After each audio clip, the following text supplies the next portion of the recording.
You're listening to Allman in the Morning, Common Sense Radio. Apparently, Cory Booker also had a problem with the microphone. This whole demonstration was plagued with microphone difficulties.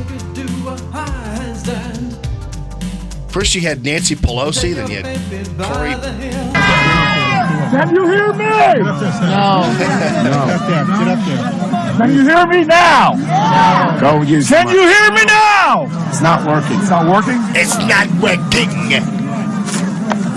We're having trouble in the video room. Chuck, was that Chuck Schumer in the background? Yeah, and Chuck's like, come on, we don't have time for It's this. not working.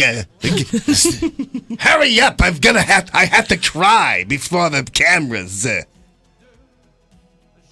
Hurry up, Cory Booker and Nancy Pelosi. I need to cry again. Old buzzard. Gentlemen, we're about to enter the fascinating sphere of medicine. From the cave, filled with water, weaponry, and all kinds of love, Dr. Randy Tobler. I'm going to go to the Senate floor and cry again. Cut number 31 is my pretend outrage over the... Of course, we had a Monday night massacre. Yes, we had just like Nixon. Hey, what's going on, buddy? How you doing, Jamie? What's going on, man? I'm very happy that Sally Yates was crap canned. I'm telling you, the Apprentice history is paying off well. It's serving him well, isn't it? Yeah. You're fired. You're fired. You're fired. You're fired. You're fired. I think he's doing that to lay down a marker.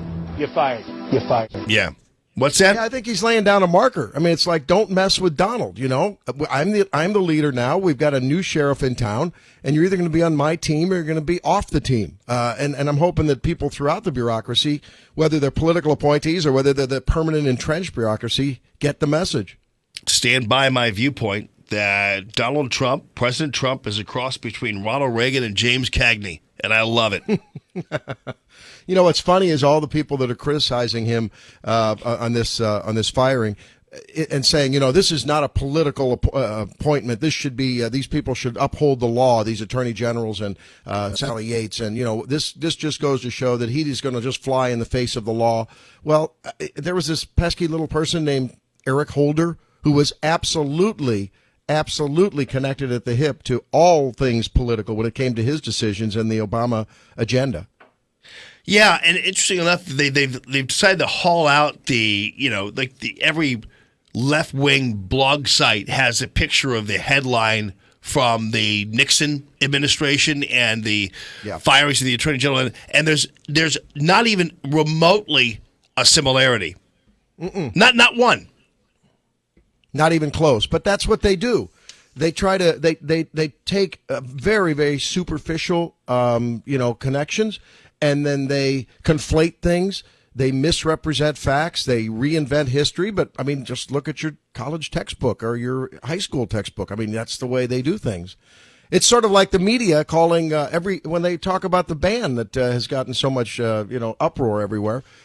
They can't help themselves from saying President Trump has banned all refugee and immigrant input into America from 7 Muslim majority nations. Why do they insist on saying Muslim majority nations? You know, but they can't say Mideast nations. They can't say terror sponsoring nations.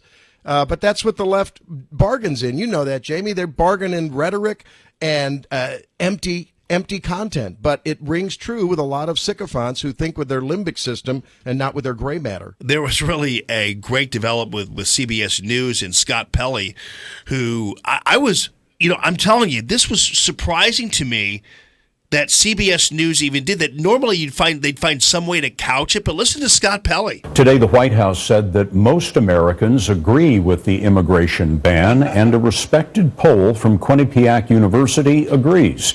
It was taken 3 weeks ago, and by a margin of 48 to 42%, American voters support suspending immigration from terror-prone regions, even if it means turning away refugees. I mean, that's CBS News. I'm thinking, wow, what a fantastic development. They're reporting facts, and they didn't even try to qualify it. You know, they did mention it was taken 3 weeks ago, but they didn't say that makes it invalid, which I thought was, wow. As much as I've ridden Pelley and those guys like a rented mule, I thought, wow, that's a great development. You do have to pinch yourself when you hear them actually speaking the truth. On the other hand, he forgot to mention the Rasmussen poll that puts it at about 59% in support of the executive order. Yeah, well, we'll take some formulation of the truth, at least, from CBS we'll take what News. we can get. All right, friend, we will see you Saturday morning, of course, for the Randy Tobler Show. Thank you, friend.